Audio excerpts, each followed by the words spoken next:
Hello and all welcome to Mark Langdon's Bets Club, your one-stop shop for football betting insight. We've got a League Cup final to look back on, midweek FA Cup action to review, as well as the quarter-final draw that's been made. Plenty of league stuff coming up this weekend. A lot to get through in just under an hour, Mark. Are you ready? Are you feeling prepped? Yeah, absolutely. We've got extra day, haven't we, this year? So it's making all the difference. Yeah, in need of every minute of it at the moment.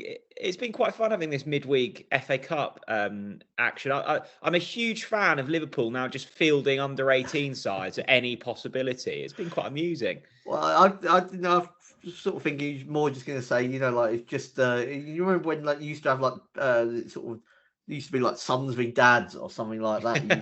It sort of feels a bit like that, doesn't it? We've got Jason Kumas's son, Neil Dan's, Lee Clark. It's it's all go for Liverpool. Obviously, great for them to continue to make progress. Great for the development of the younger players.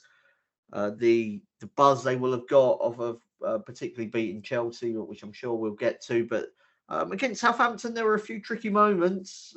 Saints definitely had their chances, didn't they? Was 0-0, wasn't it? Sort of really early on in the game. You have to take them really at Anfield, and now they've got this quarter-final, mouth-watering trip to Old Trafford.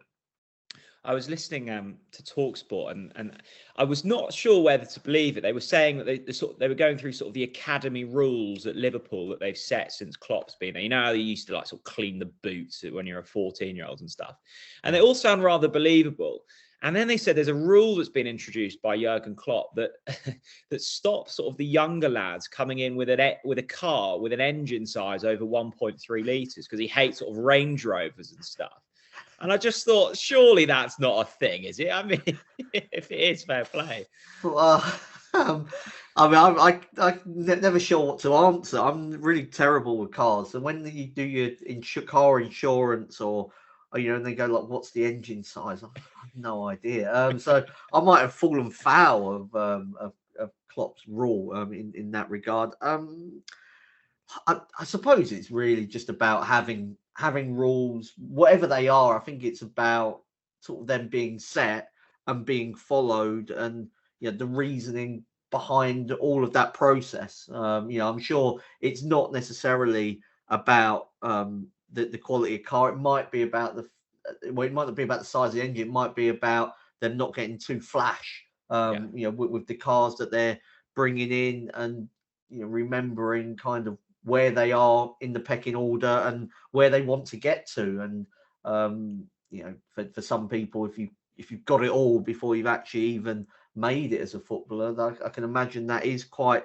difficult to then focus on the bit that got you into that place at first. And there'll be many sort of footballers even at the age of Kumas and Dan's now that kind of shown it for a couple of months at a top flight team, and then you just never hear of them again. And all of a sudden they're playing for sort of probably like this thing where you go from Liverpool down to probably Preston, then Tranmere, and before you know it, you're at Marine. So I think it's important that they stay grounded, and I'm sure. Well, I mean, for the rest of this season, I'm sure they will with Klopp.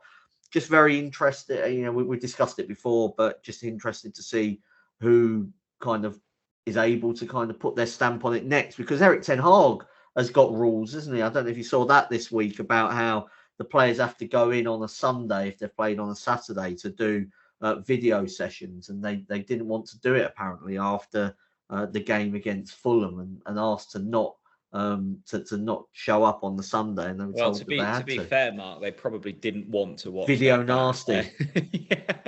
Well, look, it's not only Liverpool that's progressed into the quarterfinals. The draw's been made: Manchester City against Newcastle, Chelsea against Leicester, Wolves against Coventry, and United against Liverpool. Man City are the favourites to go on and win it around about 7-5. Then it's Liverpool 3s, Chelsea 6-1, United 8-1, Newcastle 10s, Wolves 12-1, Leicester 20-1. Championship Coventry 40-1. What did you make of the draw, Mark? I mean, not too many headlines. There were disappointing, a disappointing draw. would have loved to have seen Coventry host Wolves. I think that would have made that a closer game. Leicester, the same with Chelsea. You'd expect the Premier League teams to get through to the semi-finals. Newcastle will have had a better chance at St James's, already knocked City out of, and they have one cup competition. The fact that City are at home means that they should progress. So we are left with that United v Liverpool as a tie of the round, the one I'm looking forward to most. And it's beginning to just feel like the perfect send-off for Klopp, isn't it? They're top of the Premier League. They've won the League Cup. They've got this trip now to Prague, which the fans are probably loving in the Europa League. The final is in Dublin. I mean, how many Liverpool fans are there in Dublin? So, and for those that are traveling from from England, not a long journey at all. So there's the carrot of that, and now they've got the FA Cup, a trip to them, most hated rivals. They'll be able to take a huge allocation. They'll be favourites to win the game. They'd love to rub United's noses in it, just how much better they are than them. It's just all it's all falling into place bit by bit. I mean, you feel like that kind of City Liverpool final. If they avoid each other, I think it probably will be that. And I mean, that'd be a blockbuster potentially last game for Klopp if they don't make it to the final of the Europa League. So I think if you're a kind of neutral, you're cheering on Wolves here, aren't you? Really, I think to kind of disrupt the teams that just always seem to reach the finals. And I think that Gary O'Neill, it'd be a fitting way for him to, even if they get to the semi-finals, really deserving. He walked into an absolutely horror show. Lopetegui leaving on the eve of the season. Nunes went to City. There was talk that they might have to lose another couple of players. And he's just, they're steadily in mid-table, great run in the FA Cup. He's definitely done a fantastic job this season. Yeah, more than capable. We've, of course, had a points deduction appeal for Everton as well. We'll get onto the relegation market in the Premier later on in the show. And, of course, there was an EFL Cup final. We'll be looking back on that later on as well. Before that, we'll get on to our big match. Members Club is now available on the Racing Post app. All Members Club subscribers can now access premium news and tips anytime, anywhere. Plus, if you're not already a member, you'll get 50% off your first 3 months. If you haven't already subscribed yet and want to join the greatest club in racing, simply visit racingpost.com/subscribe. Right, let's get on to the big match. It's Manchester City against Manchester United. It's this Sunday. It's 3:30. Manchester City 2-7. The draw 19-4, 9-1. Manchester United. I assume that was sort of pep at the door, was it, Mark, earlier, making sure that you didn't say anything nasty about his side?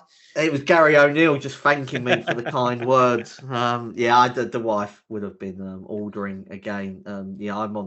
I was going to say I'm on first name terms with the postman. I'm not, because I don't know his name, but I do see as much of him as I do kind of anyone else. I would say. So yeah, ridiculous. Nice guy. Of ordering. Yeah, he's as jolly as they come. One that likes to wear the shorts for classic. For the whole year. He'll often kind of. He's dragged me out of the shower on more than one occasion as well. He's seen me with not much on, and he always has a joke about that. So yeah, he's a good guy. The problem is nowadays you don't just get your Royal Mail person, do you? You've got Every and all of these others. I mean, there's about 18 different suppliers of sort of postage services around here. It's crazy. It's as relentless as Manchester City. The deliveries that come sort of battering on my door. Yeah, I mean, it's sort of. I don't know if it'll be. What will I get more of today? Parcels or Erling Haaland goals from that game at Kenilworth Road on Tuesday. I mean, in terms of this Manchester derby, I think it was important for City to give Luton a hiding because.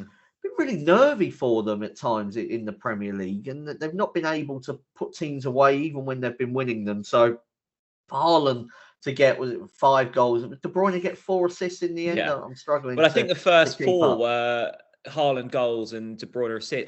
Because I think I was it Newcastle Blackburn the same evening? I think it Yeah, was, wasn't it? yes, there were 3 games on, weren't there? There was a lot And on. I was watching something else and sort of flicking through the other games on my phone, and I just assumed it was like some form of error. It's just Haaland and De Bruyne assists. It was crazy. Yeah, and I think Haaland needed some goals because I mean, not that he's been really quiet, but by his own standards, he had missed a few, hadn't he? He was taken off at Bournemouth last week when the game was at 1-0. He sort of accumulated a hefty XG figure against Chelsea for no reward. So he will have been happy with those goals. Probably Manchester United fans and particularly those defenders wouldn't have been such.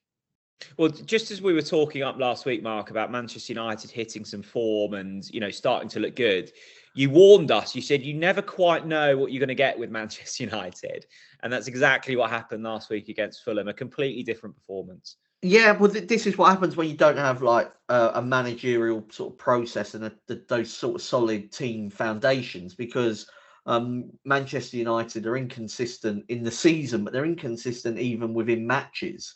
And you're never sure what you're going to get from sort of 15-minute period to the next. And that's because when you look at, say, Manchester City, everything they do, they don't always win, but nearly everything they do, you can see the work that's been done on the training ground, throughout the week, the months, the years that Pep Guardiola has been there. And because it's football, you don't win every game. You might miss chances. The other team might have a hot day in front of goal or whatever it is, individual mistakes. That can all happen and does happen, and which is why, football is as unpredictable as it is. But Manchester United, the reason why they're so up and down is because they've got none of that. And so they've got good players. They've spent a lot of money on wages and on transfer fees, and occasionally it will come together for a period of time, and it's sort of an undefined period of time, but it's not sustainable. And that performance against Fulham was absolutely shocking. The defeat came late on, obviously, but it was fully deserved, and Fulham will have been disappointed that the game wasn't out of sight. And I think United, it was a wake-up call for anybody that felt like they were really pushing for top four. Top five's a different story because they're still on the coattails of Tottenham, and maybe they can catch one of Tottenham and Aston Villa. I don't think they'll be catching both of them. Fifth might be good enough, for the Champions League. We won't know until much later on in the season. There's a couple of massive games actually in the Europa League that are going to determine that, because it's looking like 2 from 3 out of England, Germany, and Italy. And West Ham have got Freiburg, and Brighton have got Roma. So there's sort of some direct head-to-head sort of battles to take place there, and Manchester United will be one of those teams cheering on Brighton and West Ham, because I don't think they'll finish in the top 4. Well, we mentioned City's win against Luton. Manchester United, of course, had midweek action as well. They just about got past Nottingham Forest. I mean, if you wanted a response from the defeat to Fulham, I mean, they won, yes, and they kept a clean sheet, but again, it was far from convincing. Yeah, not the most fluid. I think that would be fair to say, but they did win, and we are in danger, I think, sometimes of over criticising Manchester United. For the last decade, they've kind of been this team that hasn't won the league and rarely looks like winning the league, and yet we still judge them almost by the standards that Sir Alex Ferguson set. Like I say, it was over a decade ago. But the spenders remained high. Yeah, that's true. Yeah, that's a fair point. But I suppose what I'm saying is that if Man City go to Forest and get an edgy 1-0, the way that United did, I think that you go, okay, well, they weren't great. I think for United, they need to be judged more in line with, say, Tottenham or Aston Villa, who would have been happy, both out of the competition, and would have been absolutely delighted to have, nicked one at the City ground late on. So I don't want to put the boot in too much into the Nottingham Forest game. They won it in the cup. It's all about winning. They're now in the quarterfinals.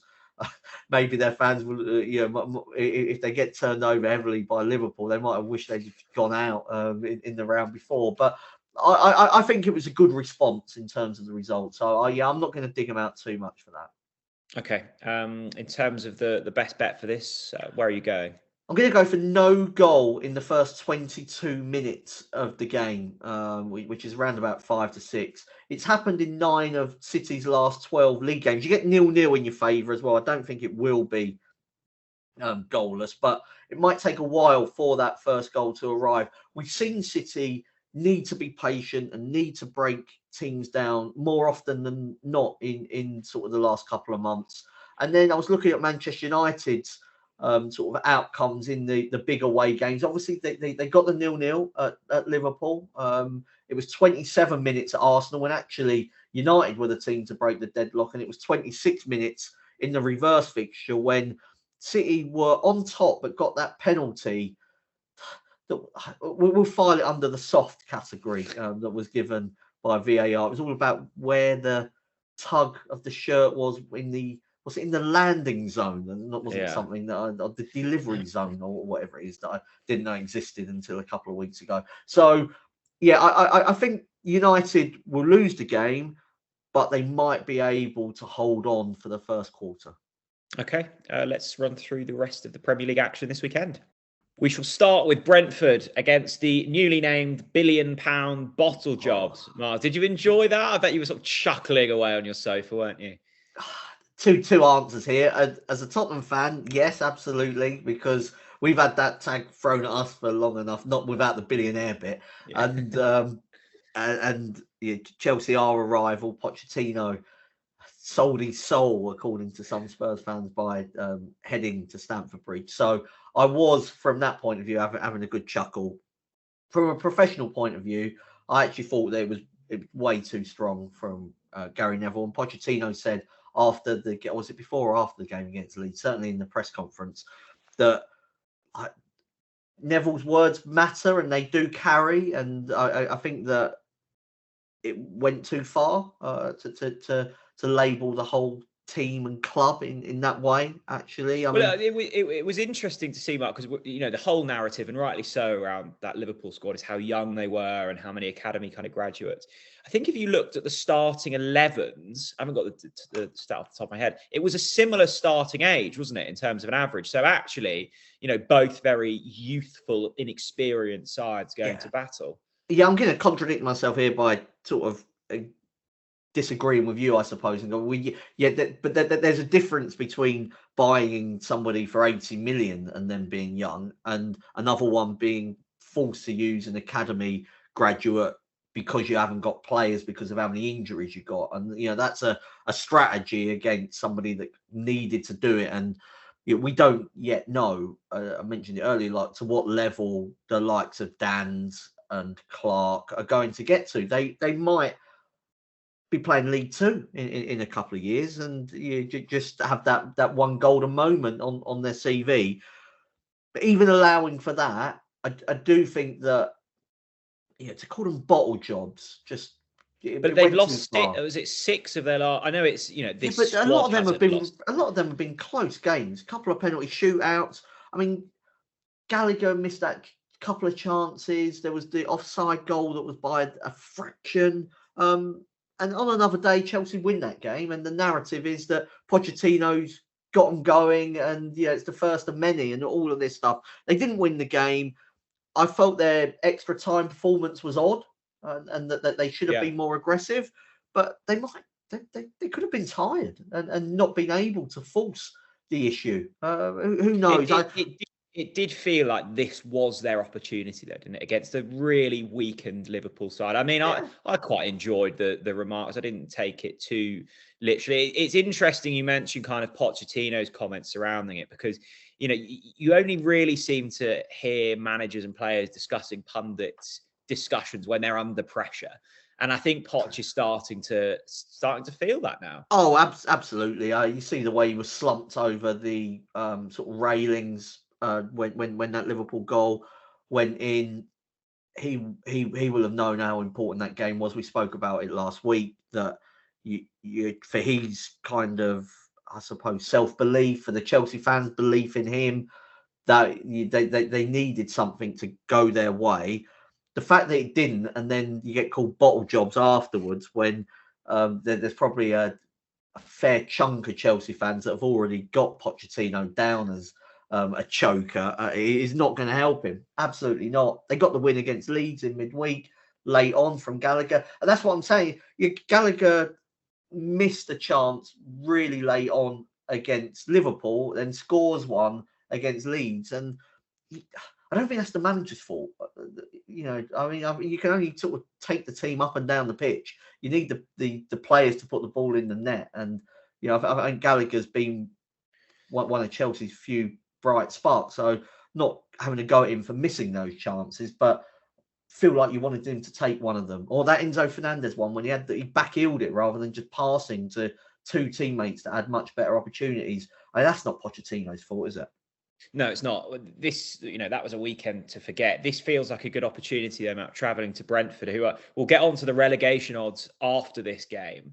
But they're very much in the kind of relegation picture when you look at the bookies' prices. Brentford 21-10 for this game, 11-4 the draw, 23-10, 23-20 Chelsea. How are you playing this? Draw. I think that agree on Brentford. They are in a relegation battle up to a point.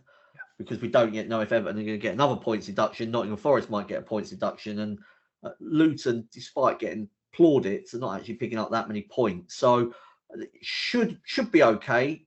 But that will be down to the failings of others rather than necessarily what they're doing themselves. That being said, it is a quick turnaround for Chelsea. We spoke about that game on Sunday in length. Obviously went to extra time, mentally draining. They've then gone 90 minutes with Leeds where they've needed an injury time goal from Gallagher to win, and then they're back out again on Saturday. So I think it's been a demanding week for them, and that's why I don't want to back them. They're also, Chelsea, struggling against teams and have done certainly this season, probably even going back more than that, against teams that do a low block. And Brentford have done very well against Chelsea. No goal for the Blues in their last 3 matches against Brentford. And I just wonder if Brentford might be able to frustrate. But I take on board what you're saying about the fact that Brentford are way off the standards that they've set in other seasons when they've been in the Premier League. Okay, great stuff. Let's move on to Everton against West Ham. Now, the prices for this game look something like 21-20 Everton, 13-5 the draw, 5-2 West Ham. We've, of course, had the points deduction appeal this week. So that's changed the relegation picture. So we'll quickly look at that, Mark. The bookies basically got Sheffield United down. They're 1-33 on. Burnley 1-14. Luton 4-7. Forest 7-4. Everton 7-1. Brentford 10-1. That's to be relegated from the Premier League. Now, good news for Everton this week. They're at Goodison this weekend. Feels like another good opportunity. It does. And in terms of the relegation picture, it's very murky. I wouldn't be having a bet myself just because we don't know what's happening with Nottingham Forest. They would be the ones, I mean, if you were having a bet, they'd be the ones to back because you've got 2 ways of winning there. I mean, they could go down just on their own merits, or they could get sort of hit by a points deduction. But, Everton have had a 10-point one and it's been put down to 6. And it seems real randomness to kind of where and how that points deduction is and what the number should be. I mean, there should be some sort of rules, I would have thought, in place already that kind of, if you break X rule, you get Y sort of, punishment. That would seems to make sense to me anyway. But in terms of this game, you can imagine that Goodison will be buoyant or at least more positive than it has been. But this is a team that's won 1 of their last 13 games in all competitions, creating and scoring next to nothing from open play, at least. Very good on set pieces. So I'm going to go for West Ham or draw, double chance. Paquetá's return boosted the Hammers for sure on Monday night. With him, Kudos and Bowen as the front 3, I think West Ham would carry just that more significant goal threat. So I'll go for them not to lose the game. Okay, let's take a look at Fulham against Brighton. 7-4 the home side, 13-5 the draw, 29-20 Brighton. How are we playing this, Mark? Fulham, slight outsiders. I mean, sort of the general odds. And this is a team that's beaten Arsenal, West Ham, Wolves at home. They won at Old Trafford. Just feels like a good opportunity for them. Brighton disappointed to have gone out of the cup against Wolves in midweek. Mitoma's been ruled out for potentially the season. It was sort of typical game, really. Their one against Everton last week. All the possession, all the shots, all the stats were in their favour, but got done by the Brentford goal and managed to pull it back for a point, but not an outstanding result for them. And I just see Brighton now all or nothing on Europe. They've got these monster games coming up against Roma, so I think a good opportunity for Fulham. Okay, let's take a look at Newcastle against Wolves. 10-11 Newcastle, 3-1 the draw, 13-5 Wolves. Both of these sides with midweek FA Cup action. Who will recover the best for this one? I'm going to go for Wolves or draw double chance. So Wolves not to lose at St James's Park. Newcastle, I didn't see that game against Blackburn. As you mentioned earlier, there were quite a few matches on at the same time, but their fans were absolutely furious with the performance for most of it. And Blackburn have been awful the last few weeks in the Championship. They look really good on. It's strange how the sort of cup gets Blackburn gets good, with Newcastle bad. Look, a bit of both. Won. Yeah. They've won on penalties. I know after every win they do that kind of social media picture, but I was pushing it for the Blackburn. I don't want to be part of the over the celebration police, but that was pushing it. If not an arrestable, certainly a caution from the celebration police there. But if we look at Newcastle, 3 league wins in their last 12 games. That includes home matches against Luton, Bournemouth, and Nottingham Forest. And you can easily argue that Wolves are better than them. They were blitzed by Arsenal last week. Blackburn in the cup wasn't pretty. And I saw Wolves at Spurs, was it 2 weeks ago now, and I can see them doing the same thing, which is defend well and then be very dangerous on the counter-attack. And Newcastle have struggled to counter the counter-attack in probably since about Christmas. So really got some problems, Newcastle. And I can see Wolves doing a job on them. I did think about putting Wolves up to win, but I was sort of less ambitious than that, but wouldn't put anyone off if they did want to chance it. Okay, another successful weekend ahead, maybe for Gary O'Neill. Nottingham Forest host Liverpool this weekend. 5-1 about Forest, 10-3 the draw, 8-15 Liverpool. I mean, we were joking about the kind of under 18s being picked week in, week out now. Mark, where are we at with the kind of injury news? I mean, it's not sustainable the way they're kind of fielding players at the moment. They need some of their more senior players back soon. Yeah, we just don't know. Núñez and Salah weren't miles away when it came to the League Cup. So the way that Núñez was kind of jumping the looked like sort of red rum, didn't it? I mean, I thought my cultural references were old. Red rum, but yeah. So they didn't look like they're going to be 2 months away, did they? I think it's fair to say. No. I'm not saying they're definitely coming back for this game, but they've got City next week. I think you'd want to get some minutes into them if you could, Salah and Núñez. Whether they can or not, we don't know. Some of the injuries are more serious than others. So it's very difficult at the moment to talk about the players that are, I suppose, unavailable for Liverpool, and it will impact the betting. I was just thinking, well, who do we think will start for Liverpool? I think Luis Diaz definitely will, rested in midweek, and I'm going for him to score the first goal, 15-2. Seems to have taken on that responsibility in the absence of the kind of other star names with Jota. We know definitely ruled out. He's had 15 shots in his last 2 starts, Luis Diaz. So I think we know what he'll be doing at the City ground. He's kind of he's taken on the Núñez kind of shot baton, and so I'll go for him to score first. Okay, let's take a look at the next one. It's Tottenham against Crystal Palace, 9-20 Tottenham, 7-2 the draw, 6-1 Crystal Palace. The Langdon Bruce Millington derby. I messaged him in the week and asked if he was going to White Hart Lane, but he said no, he hasn't got enough loyalty points, so he must not sing that. Was it all about the Palace, the Palace? He must not sing that loud enough. So he hasn't. Is he in the kind of standing ultras end then?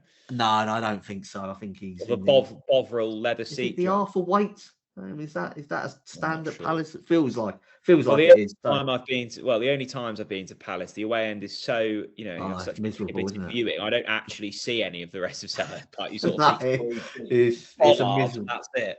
It is a miserable away end. It's got to be one of the worst in the Premier League for sort of being able to actually see the game. So for this, so we won't be able to meet Bruce, but I think he'll be missing a good game. Going to go for Tottenham and over 2.5 goals.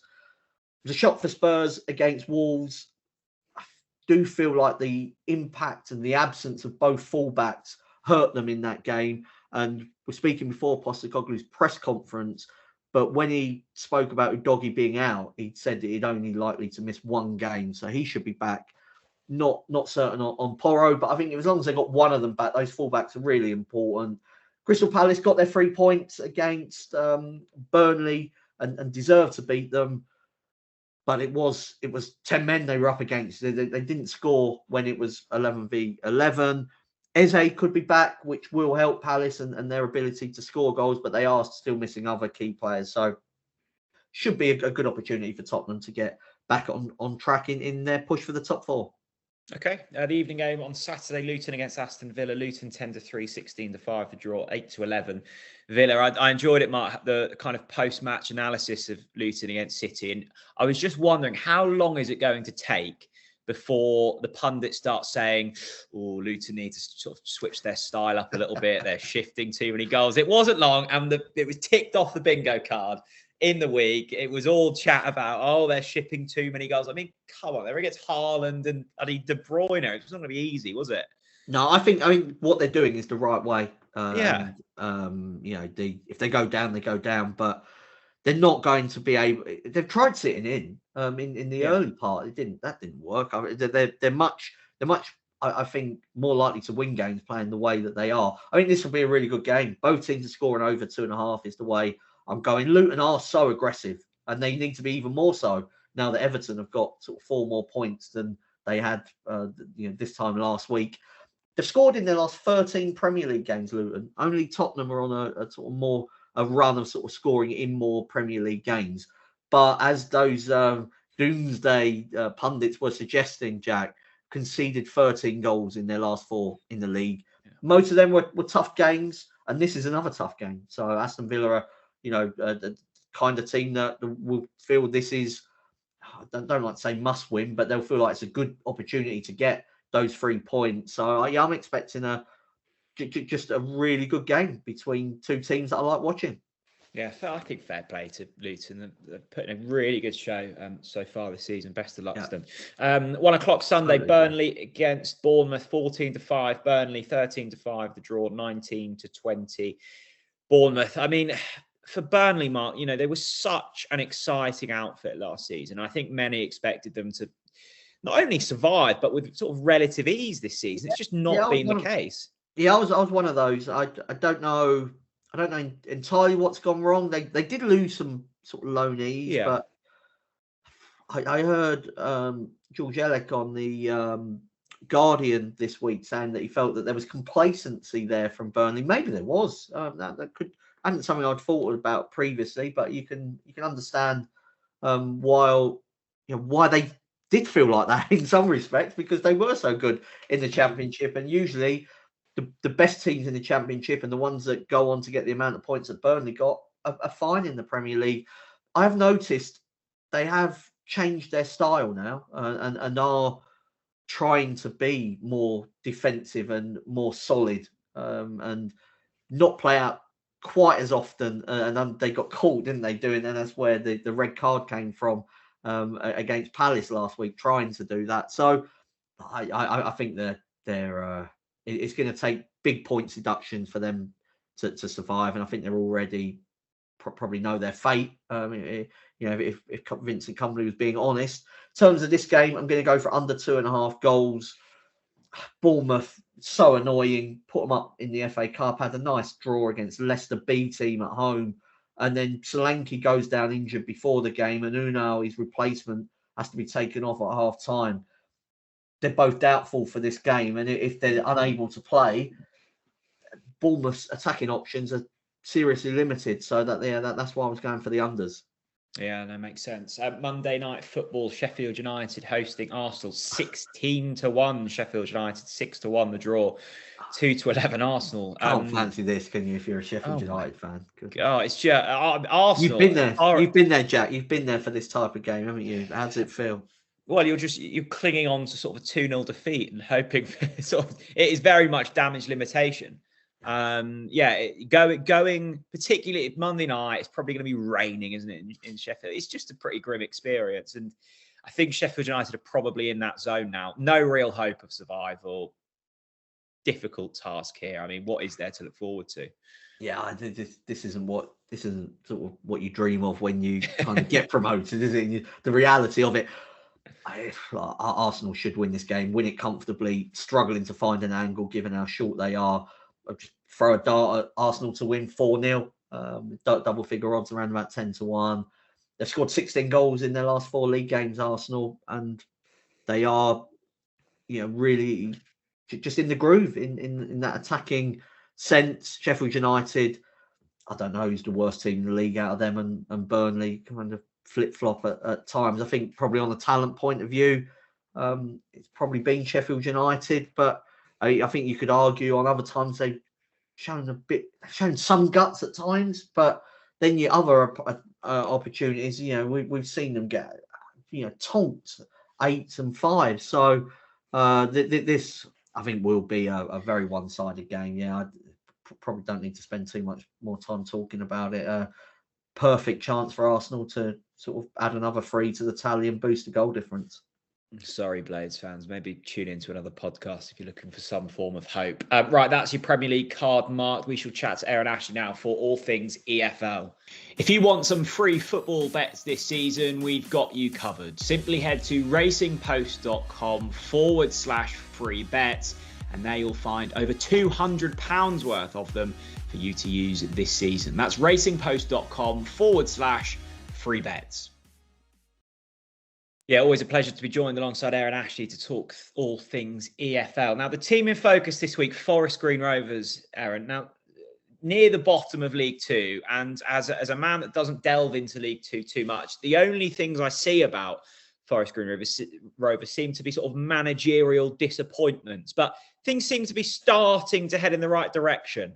That's it, Jack, definitely. They've appointed a new manager in January in Steve Cottrell. He's got bags of experience in the Football League, and it may be a little too late, but they're definitely starting to turn a corner. And having been pretty doomed, pretty down and out, and looking like relegation was all but assured, they're starting to pick up, and there's definitely survival hopes there now. Having been relegated from League One, last season, back-to-back relegations would be a big blow for a club like Forest Green. It's going to they'll lose a lot of money, and coming back from the National League, we know, isn't easy. They're currently 3-10 to be relegated again, which I think looks a bit of a skinny price because they've definitely picked up. While they're second bottom and only 3 points adrift of safety, they do have a big game this weekend. They're playing the team directly above them in Grimsby. And if they can win this and they can claw it to within, they can go level on points. Grimsby have played 2 games fewer, which is the reason they're so short for relegation. But if they can win that, then there's definitely hopes and some platform there for them to build on. Cottrell was drafted in as Deeney's replacement at the end of January, and as I said, performances have improved. They've taken 7 points from the last 3 games, and that includes a 2-1 win away at Barrow, who are 6th and going well in League One. While they also drew 1-1 at home to Wrexham last time out, who again, they're 4th and will have promotion ambitions. So that's another big result, and Wrexham needs an injury time equaliser there to get a point. Cottrell has 12 more games to steer Forest Green to survival. That's the problem. Time is running out, but he made some really astute signings in January, and they have what made the difference. They signed former Derby centre-back Richard Keogh. He's now 37, but his organisation and leadership skills, they'll be priceless in a team that are fighting relegation. They've also re-signed Christian Doidge from Hibernian. For those who don't know, he's Forest Green's all-time leading scorer, actually. He's netted 66 times in 122 appearances for the club. He's only 31, so having him back there is definitely a big lift. But it's the signing of Emmanuel Osadebe which excites me most. That could be a really astute piece of business. When fully fit, he shouldn't be anywhere near the bottom of League Two. Bradford signed him 2 seasons ago when they were looking to go. They were title favourites actually that season. but he had a really bad injury that ruined his career, ruined his season. So he was out for the season. He's on his way back now, but he has 2 goals in 4 games, and he's one of those creative dribblers that will have fans on the edge of their seat, and he's quite an exciting prospect. Forest Green's numbers, they've improved no end since Cottrell took charge. They're having lots of chances. They're not getting dominated on the stats like they were before. That's obviously to do with the pieces of business he's done. He's strengthened them up, made them tougher to beat. They actually are heading in the right direction. They have an identity under Cottrell. It's just whether it came too little, too late. The problem for Forest Green fans is they've got 12 games to go, and they've got to face 6 of the current top 7 in that run. So they've got a really tricky set of fixtures. So this looks like a must-win game on Saturday at Grimsby. If they lose that, that could be it for them. So if anyone does fancy them to stay up, I'd be saying the 3-1 on Forest Green to win away this weekend. They must be fancying their chances. Grimsby have only won 1 in 12. They're struggling. So this could be a big opportunity to win, and it's obviously a game they need to win. Huge game and a huge rest of the season for Forest Green Rovers. Certainly don't want back-to-back relegations. Aaron, 3 selections for this weekend. Who's the first? That's correct, yeah. The first selection this weekend, Jack, is Swansea at home to Blackburn. Remarkably, these 2 teams, they both have 39 points after 34 games with an identical goal difference of -12. But I do fancy Swansea to come out on top on Saturday. Blackburn, obviously, they played Newcastle in the FA Cup on Tuesday, went all the way to penalties. That must have exerted some energy. That was obviously the priority. They've got nothing to play for in the league, so they put everything in that basket. And to go 120 minutes with a team, a strong Premier League rival, such as Newcastle, that must have took some out of them. They've taken only 2 points from their last 8 away league games, Blackburn. So I fancy them to get beaten by Swansea, who they're still getting used to their methods and the methods of Luke Williams, obviously the former Notts County manager. He's not been there long. And while their form looks a bit indifferent, they have played Leicester, Leeds, Southampton, Ipswich within their last 7 games. They lost all of those, but they were competitive on each occasion. And they did win at Sunderland last weekend, which would have given them some confidence. So I think they'll be fresher than Blackburn, and I fancy them to win at home. Okay, Swansea first up. Who's next? In League One, Jack, Leyton Orient at home to Bristol Rovers. Orient still have hopes of sneaking into the League One playoffs, and at even money, I think they look solid favourites. They've won 5 of their last 7 home league games, and since the middle of January, they've beaten league leaders Portsmouth, 3rd place Bolton, and playoff rivals Oxford and Blackpool. That's no mean feat. They've lost only 2 of their last 13, and I think they should be too strong for Rovers, who they're mid-table. They've got nothing to play for, and they've lost 4 of their last 6 away league games. I actually watched them in one of those defeats in a 3-1 loss at Northampton 2 weeks ago, and I thought they looked very ordinary. So I fancy Leyton Orient home to Bristol Rovers. Okay, Leyton Orient joins Swansea for this weekend. 3rd and final pick. And then Bradford at home to Notts County. Speaking of Luke Williams leaving Notts County, since he's left there, the wheels have come off Notts County. They're now 4 points outside the League Two playoff places because they've won only 1 of the last 9. They were beaten 4-3 at home to rock bottom Sutton on Tuesday night, and the relegation-threatened visitors racked up 18 shots in what was only their 2nd away win of the campaign. So that must spell a bit of danger ahead of a trip to Bradford, who they saw last Saturday's trip to Barrow postponed, but they were unbeaten in 4 before that, keeping 4 clean sheets, winning 3 in a row. That includes a 4-0 win at home to MK Dons and a 1-0 victory at Wrexham. They're 2 promotion hopefuls, so they should be fresh and raring to go, whereas Notts County, they lost 7 of the last 9 away, and they've played twice in the league since Bradford last had a league fixture. Okay, great stuff, Aaron. Thanks again. Nice one. Okay, time for the best bets for this weekend, Mark. We shall start with a bet builder coming in the Villa game. Yeah, going to go to Kenilworth Road. So I'm going to go for Aston Villa to win because as easy it is to praise Luton, it is worth remembering they've lost 4 in a row now. Going for over 3.5 goals. That's happened in 6 of Luton's last 8 league games and also that FA Cup game against Manchester City. And each team to have 2 cards, at least 2 players booked. It's happened in 4 of Luton's last 5 home league games. And it's just the way Luton play. They're aggressive. They're in your face. They will make tackles, and they get teams to play almost in their style. And it becomes 100 mile an hour. You have it, we have it, and let's have some fun. So I'm expecting lots of goals, lots of cards, and an Aston Villa win. Looking forward to it. A treble for this weekend. So Liverpool to beat Nottingham Forest. I know Liverpool have got injuries, but where they haven't got them is so much at the back, and there's a lot of experience in there with Van Dijk.